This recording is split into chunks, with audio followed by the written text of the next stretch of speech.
Bonjour, c'est l'internaute de Takhander. Tey nag ñu ngi fi Mermoz rue Cheikh Ibrahima Niass ànd ak waa club de solidarité et action ci programme bi ñuy amal tey muy don de sang duma def lu ànd ak sama cameraman NF Go ñu jàll ci biir.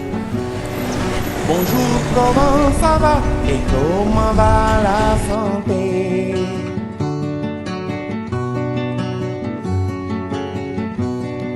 Bonjour, comment ça va et comment va la santé?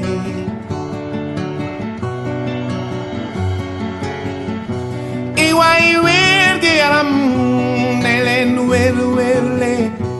Iway wer gi yaram ci way wer le. Ca ngay tale bàyyeeku. Bonjour, comment ça va comme ni et ngeen ko waxee comment woon va? ñu ngi nii si biir Unipro on est bien accueillis les gens sont vraiment aimables ma tase ak sama naataango bi.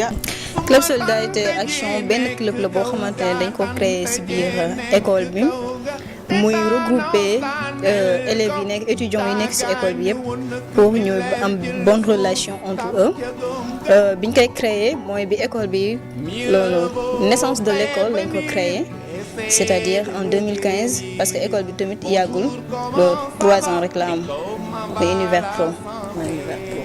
Ok léegi quel est son objectif?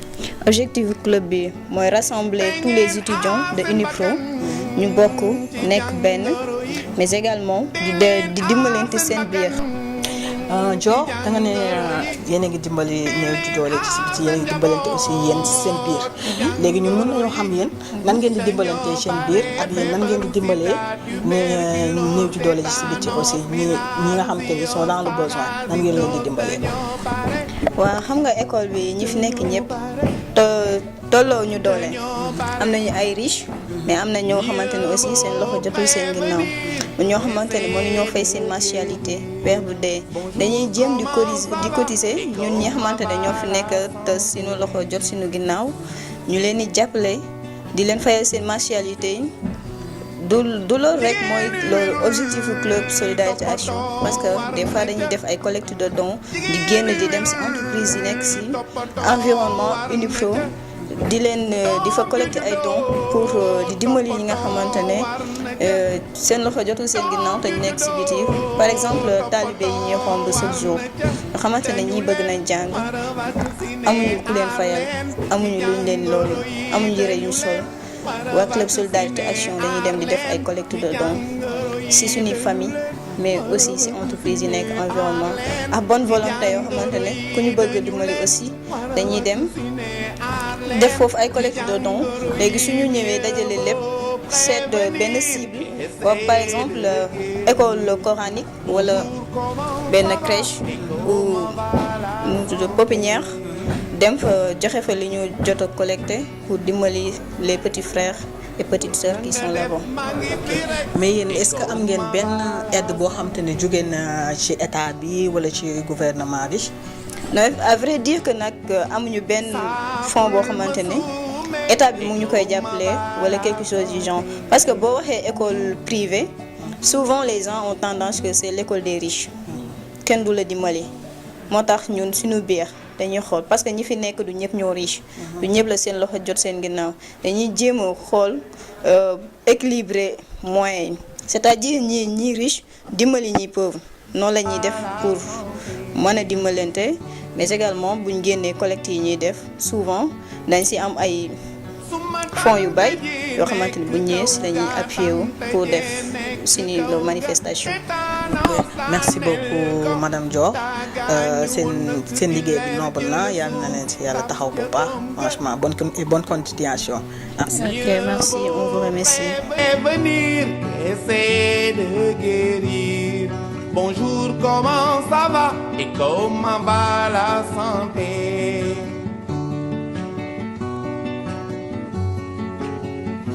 Pengen asen bakan ci jàngoro yi. Delen asen bakan ci. Le sang, c'est aussi simple que ça. Pas mal de personnes pensent que quand une personne veut donner du sang, elle se pose beaucoup de questions alors que ça n'a pas eu lieu de se poser beaucoup de questions. Parmi les étapes les plus importantes, une personne qui est apte à donner du sang, le sommeil est crucial. Le minimum avoir 5 heures de sommeil la veille avant de donner du sang et le matin aussi. Donc la personne peut se permettre de manger le minimum possible le matin avant de donner. Ça change rien au résultat. Voilà. Et aussi donc, on a tendance à jouer sur le comportement de la vie sociale de la personne sur le plan sentimental qui représente aussi un acte important. Voilà, donc, mais si vous voulez donner du sang, eh bien, et que vous êtes en bon état de santé, rendez-vous-y au niveau des services, soit n'est-ce pas, au centre de transfusion sanguine. Faites-vous consulter par un médecin autorisé à le faire. À partir de là, donc, si vous jugez nécessaire de donner du sang, vous pouvez donner du sang. Il n'y a pas de mille questions à se poser. Quelles sont les personnes qui sont aptes à donner? Par contre, une personne inférieure à 18 ans ne peut pas donner du sang. Aussi, une personne au-delà de 60 ans aussi ne peut pas donner du sang. Le reste, ce sont seulement des personnes qui se posent beaucoup de questions, alors que donner du sang est aussi simple que ça. Et puis c'est un acte citoyen. Celui qui donne du sang, il sauve pleinement de vie et en même temps, ça entre dans le cadre aussi de l'adoration. Parce que vous allez en bénéficier beaucoup auprès aussi de votre Seigneur. Je vous remercie. asalaamaaleykum soxna si ñu ngi lay nuyoo. maaleykum salaam. yaa ngi ci jàmm toog bi naan la. Sawjot Cissé. Sawjot Cissé dañu ñëw fekk la tey ci couloir Unipro da nga ñëwoon tey pour maye deret. waaw dama ñëw pour maye deret dama doon romb ñu intercepté ma ñu ne ma pour dañoo organiser benn kii ne journée don de sang. après ma ne pourquoi pas ma ñëw maye deret xamaale sama groupe sanguin aussi. yow bi nga mayee deret ba pare benn sensation la am. kontaan naa trop kontaan naa parce que dama wax ne su mayee naa deret mais sauvé naa tamit benn vie moo tax mu kontaan naa trop mais en plus tamit am naa si ay vertige un peu mais léegi moom ça va. ok yow ban conseil nga mën a jox sa moroom yi jeunes yi mel ne yow pour motiver leen pour ñoom tamit ñu ñëw di maye deret. dama leen di conseiller ñu ñëw def kii ni maye deret parce que maye deret dafa nekk lu important lu am solo en plus tamit da lay permettre nga xam sa groupe sanguin donc man damay conseiller ñëpp jeunes yi ñëpp ngeen ñëw maye deret parce que c'est très important ngeen ñëw maye deret parce que c'est important. merci beaucoup ñu ngi lay remercier ci sa contribution. waaw dama doon romb di dem jàngi après ñu intercepté ma ñu ne ma dafa am fii doon sax ma ne xaar ma ñëw maye deret. ok yow léegi bi nga maye deret ba pare lan nga yëg ci sa yaram ci. bon satisfaction laa yëg parce que dama jàpp ni doon maye deret geste bu noble la en plus c'est pas la première fois maye deret c'est la deuxième fois je pense daan naa la def en plus ça m'a aidé ma xam sama groupe sanguin bon satisfaction la pour man quoi ma maye deret. ok yow lan ngay conseiller sa yeneen moroom yi ñi nga xam ne ñu ngi toog seen kër xamuñu maye deret parfois boo leen waxee kaa leen maye deret muy xaw a ragal daal lan la ngeen di conseiller lan ngeen mën a wax. dama leen di conseiller damay sensibiliser aussi jeunes yi pour ñu ñëw maye deret parce que la plupart koo ci wax maye deret day foog ni affaire bu grave la bon dama leen di conseiller pour ñu ñëw maye deret parce que da leen permettre ñu xam seen groupe sanguin en plus aussi da leen di dinañ sauver vie yu bëri bon loolu laay conseiller jeunes yi parce que dañuy jàpp ne ñoom maye deret day metti wala kii mais je pense que gisuma lu ci metti quoi gisuma lu ci caabu. ok merci beaucoup ñu ngi lay remercier ci sa contribution bi nice na merci. ok merci beaucoup maa leen remercier aussi. D'abord, comme on le sait tous, donner du sang, c'est sauver. Donc le club Solidarité Action à travers le Pro a l'utile d'organiser des événements de sang pour permettre à tout un chacun non seulement de s'entraider socialement, mais aussi de permettre de déceler en chacun de nous des éventuelles maladies. Voilà. Et aussi, comme l'action sociale se définit comme le moyen et les ensembles par lesquels la société s'entraide, donc nous avons jugé utile d'aider d'abord nos étudiants, premièrement, et ensuite nos alentours, deuxièmement. Merci beaucoup pour cette réponse bien développée. Puisque nous quittons ak Bruno, chargé de la communication, ma jàll ci Miss John na nga def. yaa ngi si jàmm bu baax. sant alhamdulilah. yow ban poste nga occupé ci club bi. club bi man maay présidente. yaay présidente club bi tey yéen est-ce que atteindre ngeen seen objectif bi li ngeen di def seen don de sang bi am na benn nombre bu ngeen fixé woon pour atteindre est-ce que atteindre ngeen nombre boobu objectif boobu atteindre ngeen. waa alhamdulilah ba ñuy organiser journée bi. dañoo ne woon objectif bu ñu fixé woon mooy atteindre au moins 100 poches. voilà donc alhamdulilah organiser nañ ko nit ñi participé nañ bu baax am nañu 88 poches yoo xamante ne ñoo battu record dernière année bi passée alhamdulilah 88 poches yi. donc am ngeen mën na ne am ngeen satisfaction totale. voilà am nañ satisfaction totale parce que membre yi tamit maa ngi leen di remercier jàpp nañ ci liggéey bu baax communication yi flyers yi information yi sensibilisation yi dem nañ fépp dem nañ tamit dans suñu médias yi yëpp partout presque ñëpp jàpp nañ ci affaire bi. Mademoiselle Dione est-ce que c'était difficile pour yéen tey ngeen organiser don de sang bi journée bi.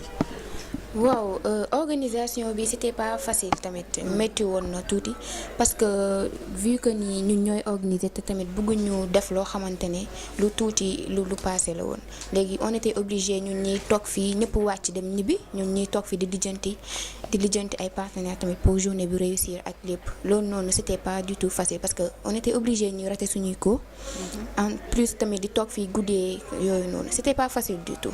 ok mais ñun mën nañ xam yan objectif yan projet ngeen am dans le futur. ok club bi mën naa ni bëgguma mu yem fii parce que man j'en fais sama projet personnel tamit à part ñeneen ñi nekk ci club bi tamit man dama yàgg bëgg nekk ci action sociale loolu mooy sama rêve moo tax ma gën a ñëw fii nii donc suñu projet à venir proposé nañu DG tamit accepté na pour yeneen programme comme ci pouponnière yi daara yeeg yooyu noonu en plus tamit ay journée consultation gratuite cancer et autres avec des partenaires aussi loolu noonu yëpp ci biir ak ay journée comme koor gi mu ngi ñëw tamit loolu noonu yëpp sóoraale nañ yëpp ci biir en plus tamit am na yeneen cas yoo xamante ni étudiants yi ak ñi nekk ci alentour yi tam dañu am ay problèmes ñuy jànkonteel yooyu noonu yëpp tam ñu ngi leen di jël en charge ak am na ay actions yu ñu jot a def mais am na yoo xamante ne des na. d'accord léegi Mademoiselle Dione lan mooy sa dernier mot. voilà sama dernier mot mënuma terminer sans remercier tamit ñi nga xamante ne ñoo jàppoon ci liggéey bi ñoom Touchik ñoom Manto ñoom Dior ñoom Momar ñoom Iba ñoom ñëpp maa ngi leen di remercier bu baax awma seen fay ndaxte su nekkoon man kese tam du ma yegg si fii nii kontaan naa trop franchement di remercier membre administration bi di remercier monsieur le directeur général monsieur Seck ñoom ñëpp jàpp nañ si ñoom Mampenda chargé community management bi ñoom ñëpp ci biir maa ngi remercier ñëpp daal di remercier tamit ñi nga xam te ñoo jàpp ci affaire couverture médiatique bi tamit maa ngi leen di remercier bu baax. ok merci beaucoup ñu ngi lay remercier bu baax a baax jërëjëf. di leen aar seen njaboot ci jàngoro yi dañoo bare feebaru sida tuberculose tétanos. Bonjour, je suis monsieur Cheikh Ousmane Seck, le directeur de cet établissement Unipro, qui veut dire univers professionnel. Alors nous sommes une école d'alternance, c'est-à-dire nos étudiants sont partagés entre le milieu professionnel et le milieu de l'école. Je salue cette initiative du Club Solidarité Action qui a bien voulu organiser cette journée don de sang. Et comme on le sait tous, le sang c'est la vie. Je remercie et je félicite également toutes les personnes qui de près ou de loin ont participé à la réussite de cette journée, notamment les populations environnantes, les étudiants qui ont bien voulu donner leur sang, ainsi que tout le corps professoral. Et je salue cette initiative et j'encourage encore plus le Club Solidarité à perpétuer ce genre d'action qui ne peut être que bénéfique non seulement pour leur carrière, mais également pour toute la jeunesse et toute la population sénégalaise. Donc, je félicite et j'encourage le Club Solidarité Action une fois de plus pour cette belle initiative et j'espère qu'elle sera perpétuée à travers d'autres actions similaires et que ce sera également une grande réussite. Merci à tous et encore une fois félicitations à tous les membres du Club Solidarité Action.